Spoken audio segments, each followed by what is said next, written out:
I've listened to the presenters, I've listened to Professor Anyang' Nyong'o, I've listened to Adrian, the good young man who is 7 years old. I have also listened to Professor Hino. And as we have this conversation, I have picked 4 things. Number 1, Professor Hino has said, for those countries that have succeeded, and he's given us examples of Singapore, Malaysia, he's told us about Vietnam, and all the other countries. What was central to their quantum leap was the people. Not the oil, not the gold or resources, it was the people. And we are lucky as the people of Kenya because we have the people, and they are very hard working. So we have what it takes to lift this country to the next level. Number 2, he has told us to pay attention to inequality. A very serious challenge in our nation is inequality. We have too many people who still sleep hungry. We have too many people who are jobless. We have too many people who don't have income. We cannot progress as a nation when we cannot take care of the vulnerable. So Professor Hino has told us 20% of the bottom poor account for only 5% of income, while 20% of the rich people, of those of us in the higher category, control 50% of income. So 20% bottom, 5% of income, 20% top, 50% of income, meaning 10 times what the bottom has. We have to pay attention. We have to pay attention. How we lift those low-income people, how they access, how their children go to school, how their medical bills are paid, how they access employment opportunities, and how we create equality. When we figured out Vision 2030, 20-something years ago, the world was much different from what we have today. Technology had not taken the space it occupies today. The advent of AI was not with us. We didn't have the serious effects of climate change the way we have today. We had a completely different situation. It is important that at this point in time, we give ourselves another opportunity to think about the long-term development of Kenya in the context of the world that we live in today. Number 3, when Vision 2030 was developed, it was developed before the new constitution. The new constitution provides us with a better and clearer framework on how to think long-term. And therefore, it is important that we engage in this exercise in the context of a new constitution. A new constitution that does not request us to consult the people. No, it is mandatory. The reason why you find in some cases many people do not understand, do not relate to Vision 2030 was because there was no public participation to the extent that we know public participation as provided for in the Constitution at the moment. And therefore, we have an opportunity this time round, different from the opportunity that was in 2008 to formulate a long-term plan, one that is done by the people, not by government, not by bureaucrats, by the people themselves. And therefore, we need to give ourselves the opportunity, and this opportunity that we have to think about Kenya long term. We want to pick the minds of everybody, the farmers, entrepreneurs, students, technocrats, everybody. Let them tell us what kind of future that we all want to think about. And nobody should assume that any one of us has the monopoly of knowledge. This cannot be, and I make it very clear, this is not a government project. This is a people's project. So Kenyans must prepare themselves. It is a responsibility put on our shoulders collectively. And I will be speaking as a citizen as well, because I also have aspirations on what I think our country should be, beyond me being a leader today in Kenya. I have ideas on what next, but I would rather we agree on what next together. And I would want what next to come from us, because having the benefit of the office that I hold and being a Kenyan, I have some ideas. But I would rather that we all agree on what next. Let me say two things so that I can suggest, if I may. Listening to everybody who has had the privilege of the mic here, I am persuaded beyond reasonable doubt that we have what it takes to design the next future for Kenya. Listening to the young people here, listening to people from the private sector, listening to the tech community, listening to the civil society teams around this table, and all the other professionals, it is clear to me that we have what it takes to think about the future, that Kenya cannot afford to drift into the future.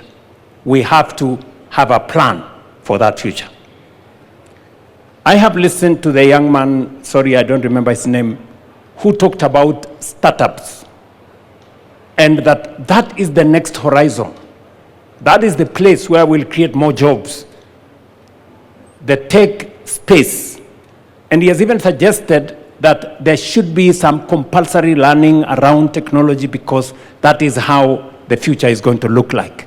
Maybe we may not go all the way to make it compulsory, but we provide sufficient incentives to make sure that there are more people in that space. And all the other suggestions that have been made around this forum. My suggestion is that, as I said earlier, this should not be a government project. Government should facilitate this conversation. Article 3 of the Constitution obligates each and every Kenyan individually to protect and defend the Constitution. We are discussing in this conversation how we are going to actualize some of our constitutional rights, whether it is access to health, whether it is, as has been said here very ably, whether it is access to education, the best quality education, whether it is how we are going to deliver on making sure there is no hunger, every Kenyan has something to eat, and not just something to eat. We have been told here nutrition is very good for our children. How do we make sure that that is available? all the way to every other constitutional right that has been provided for by our Constitution. Let me request that we agree that if my suggestion is good, I must be willing to give way to a better suggestion by somebody else. And if that somebody else's suggestion is better, they must also be willing to give up to the best suggestion so that we can all move forward together. So that would be my suggestion. Maybe other people can also have an idea of how we take this forward. Because I think one thing is a given, that we are here, it is now upon us, Article 3 of the Constitution, that we are obligated to think about how we move. And each one of us has as much obligation as I do as a citizen for us to give our input of where we want Kenya to be. I deliberately avoided in my statement 2060 or 2063 or 20. That should be also a suggestion by Kenyans. Beyond 2030, what do we want to call it? How do we want to frame that future? And we want to do it together. Finally, I want to ask those of us who are here. We have student leaders, we have religious leaders, we have business leaders, we have political leaders. We must not abscond duty. We must not run away from responsibility. I know there is a temptation. We have civil society leaders. All of us have a stake in Kenya. So sometimes people want somebody else to do. But that somebody else could as well be yourself. So each and every one of us must take ownership, and we must not escape responsibility or run away from our obligation as leaders. And that is why I'm asking all the leaders to work together so that we can facilitate all the citizens to participate in this process. I can just say from a government standpoint that we are available to make all resources available for this process to be truly people-centered, citizen-driven, future-looking. We are ready for that. We have done fairly well in many aspects. We've done well in others more than others. We've been given the figures on the political pillar. We are at 80 plus. I think we have an A. And you can see it. We have a new constitution. We have a robust Bill of Rights. We have a democratic state. We have an open society, a rule of law. We have a working judiciary. We have a civil society that is not constrained. And we have made ourselves a very proud nation. In fact, globally, Kenya is recognized as a democratic country. It is part of the reason why in 2023-24, I paid a visit to America, and the single most important component was the fact that we share in our celebration of freedom and democracy. We have been given indication as to where we are with the economic pillar. In fact, I think of all the pillars, the economic pillar is where we have done not very well, at around 50, I think it was 52, 53%. On the social pillar, we are at around 60. We have made progress. Today, we have significantly in our region. We've done very well in terms of paved roads. We have 20,000 kilometers of paved roads. We have a working SGR. We have an expressway. We have dualed some of our roads.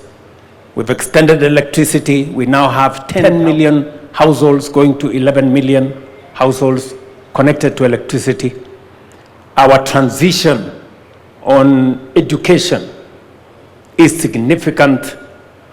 We have done very well. But why are we having this conversation? And I want to thank the people of Kenya. When I asked the country that it is time for us to have a national conversation about the long-term vision of our nation, we have been explained to why. Number one, Vision 2030 will come to an end in the next 3 years. Medium-term plan 4 is ending in 2027. For us to plan medium-term 5, medium-term plan number 5 is going to take from 2027 to 2032. Yet Vision 2030 is ending in 2030. So we need to have the longer-term vision for us to be able to plan medium-term 5. To the people of Kenya, nobody has a monopoly of good ideas. Beyond Vision 2030 is our collective responsibility. We must step up.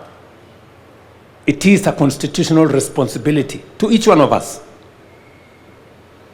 It is an obligation to each one of us to implement the Constitution.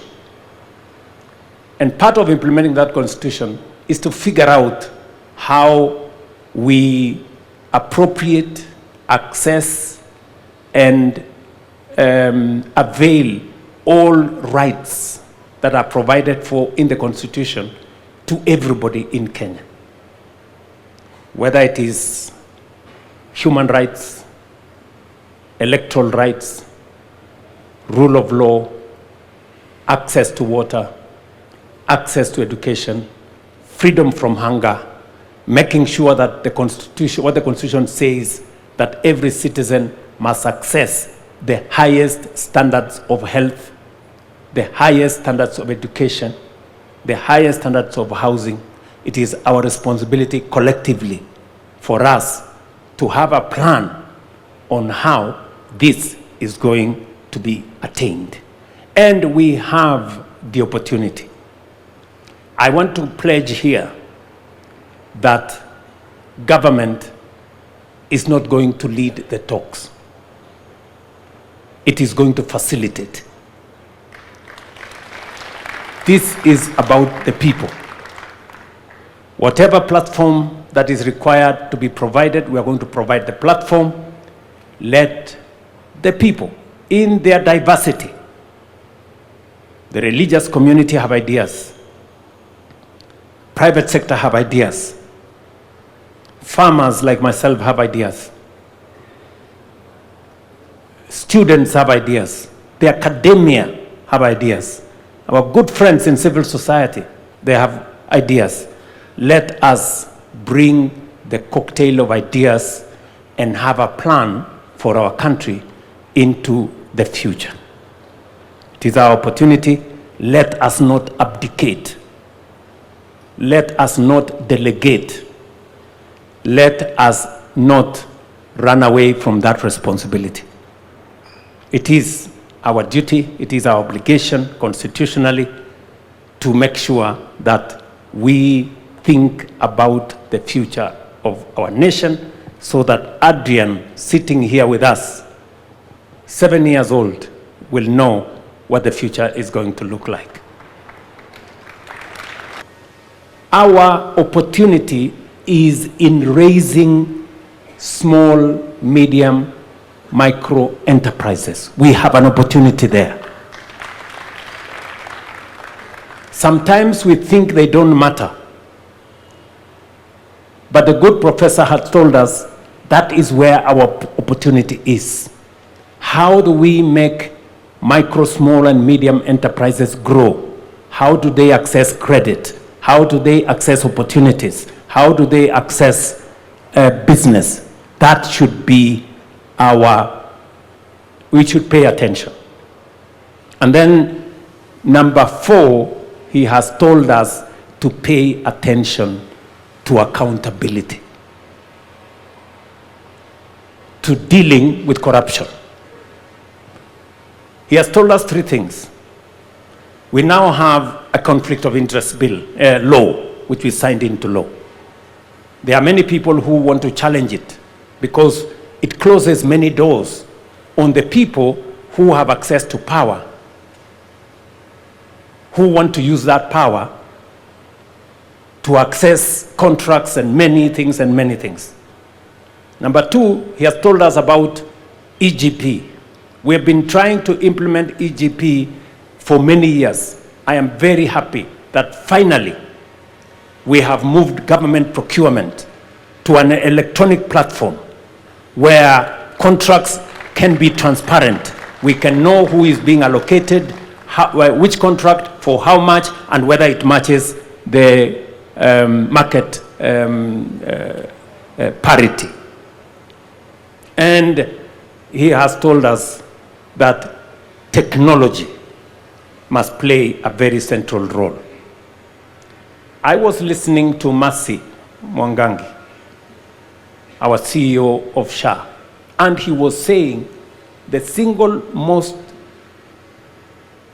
serious challenge he faces is how to stop fraud. You know? And we are very happy that finally, using technology, we are able to stem theft, fraud, and corruption. And to the good professor who has said here, going forward, technology is going to play a significant role in us taking this forward. The center of gravity, global gravity, in terms of growth, is moving to Africa. Africa today is pivotal. Why? Because of 4 reasons. Number 1, we have the largest reserves of renewable energy. We have the youngest population, a population that a quarter of the world's population will be living in our continent by 2050. Number 3, we have the largest market that is emerging. Number 4, we have the largest reserves of uncultivated arable land for food security going into the future. And therefore, as the center of gravity, global growth moves to Africa. We must position Kenya appropriately so that we become that epicenter. It is for those 4 reasons in my thinking that this is the moment for us to imagine the Kenya that we all want into the future. Many people may say, this being a year where we are going into politics, maybe this should not be the opportunity for us. Now, I want to tell them, Kenya is bigger than any election. For far too long, we have made elections to look like it is a matter of life and death. It is not. Yes, it is important.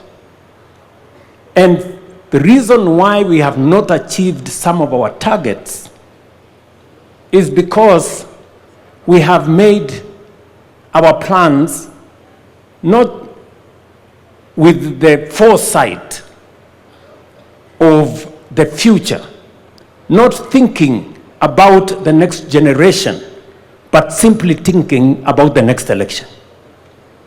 And that is how we haven't met some of our targets. And I speak from a position of knowledge, and I speak from a position of experience. It's not always that you become a president of a country. I have the privilege to be the president today.